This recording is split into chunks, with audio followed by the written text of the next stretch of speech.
जोरदार तमाचा पड़ा है नफरती चिंटुओं के मुंह पर, जो कल तक हिंदू मुसलमान करके समाज में नफरत फैलाने का काम कर रहे थे।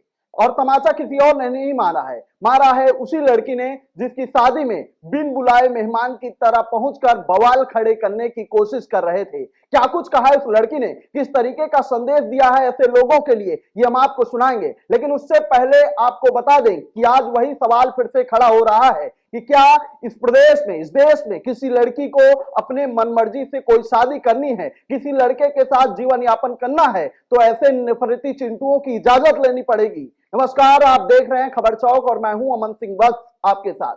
मामला था मेरठ का। एक लड़की की शादी थी। लड़की अपने मनमर्जी से एक मुस्लिम युवक के साथ शादी करना चाहती थी। शादी के कार्ड छप गए और जैसे ही कार्ड सामने आए तो बवाल खड़ा हो गया। तो ये शादी का कार्ड था जो सामने आया। आकांक्षा बेड्स साहिल लिखा हुआ है, आगे जो शादी की तारीख थी वो भी लिखी हुई है, समय लिखा हुआ है, जगह लिखी हुई है। ये तमाम चीजें जब सामने आई तो कुछ लोग जिनको कोई काम नहीं है वो माहौल भड़काने के लिए पहुंच गए। कहा कि लव जिहाद हो रहा है। तो आज उन्हीं के मुंह पर एक करारा जवाब मिला है कि लव जिहाद कैसे हो सकता है, जब एक लड़की अपने मनमर्जी से सब कुछ जानकर, सब कुछ समझते हुए किसी मुस्लिम लड़के से विवाह कर रही है। तो ये लोग कौन होते हैं लव जिहाद बताने वाले, और इनके विरोध करने पर केस कोई कैसे दर्ज हो जाता है? क्या अब कानून के हिसाब से ये देश और ये प्रदेश नहीं चलेगा? क्या इन्हीं नफरती चिंटुओं के इशारे पर सारे काम होंगे? क्या इस प्रदेश की लड़की को किससे शादी करनी है ये यही नफरती चिंटू बताएंगे? अगर नहीं तो इस तरीके का बवाल क्यों खड़ा किया गया? किसी लड़की की शादी हो रही थी जो 2 दिन में दुल्हन बनने वाली थी, लेकिन उस खुशियों में इन लोगों ने पहुंचकर बवाल खड़ा कर दिया। हम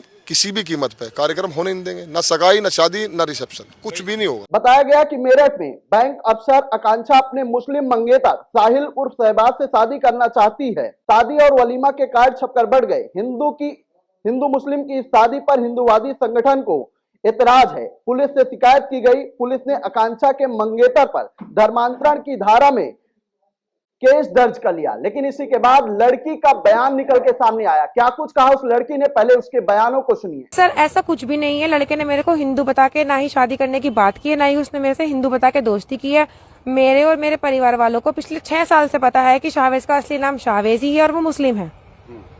और मेरी शादी शाहवेज की परिवार के और मेरे परिवार की मर्जी से ही हो रही थी। तो लड़के ने साफ तौर पर बताया कि वो लड़के के बारे में पूरी तरीके से जानती है। ये भी जानती है कि लड़का मुस्लिम समाज से आता है। दोनों के परिवार वाले राजी हैं। फिर इन लोगों को क्या दिक्कत है जो नफरत फैलाने का काम कर रहे हैं? शादी में बिन बुलाए मेहमान की तरह बनकर इस तरीके से बवाल खड़ा करने की कोशिश कर रहे हैं। क्या समाज इन्हीं की तरफ से चलेगा? इस लड़की की कोई जिंदगी नहीं है जो पढ़ लिख कर अफसर बनती है, एक अच्छी नौकरी कर रही है और खुशहाली के साथ अपने जीवन को यापन करना चाहती है। तो ऐसे लोग जो समाज में नफरत फैलाने का काम कर रहे हैं वो आज बवाल खड़ा करने की कोशिश कर रहे हैं। तो आज सवाल यही है कि मुख्यमंत्री जी बताइए, क्या ऐसे ही लोगों के हिसाब से ये देश और ये प्रदेश चलेगा? क्या इन्हीं लोगों के हिसाब से कोई लड़की अपनी जिंदगी को तय करेगी? ये बताएंगे कि किस लड़की को किससे शादी करनी है? अगर नहीं तो ऐसे लोगों पर कार्यवाही होनी चाहिए। New public inter college Lucknow, admission open. For more information call 0522 282232 और 7755 089585।